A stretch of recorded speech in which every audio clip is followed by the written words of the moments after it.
সকালে রাহুল দাদুকে বলল, আজ আমরা কোথাও ঘুরতে যাই। দাদু হেসে বললেন, চলো, তোমাকে এমন একটা জায়গা দেখাবো যেটা তুমি কখনো ভুলবে না।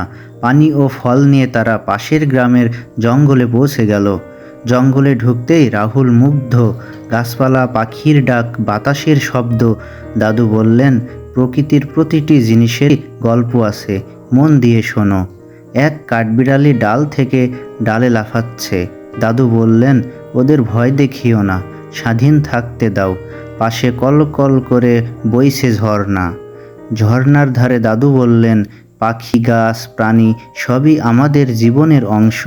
রাহুল প্রতিজ্ঞা করলেন, আমি প্রকৃতিকে রক্ষা করব। ফেরার পথে তারা দেখল শত বছরের পুরনো বটগাছ। দাদু বললেন, অনেকেই এখানে প্রার্থনা করে।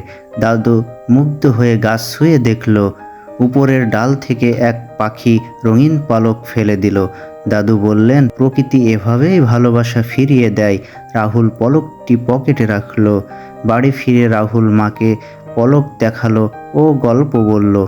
সে প্রতিশ্রুতি দিল, প্রতিবার দাদুর সাথে অভিযান শেষে নতুন গল্প বলবো। দাদু হেসে বললেন, প্রকৃতির গল্প শেষ হয় না।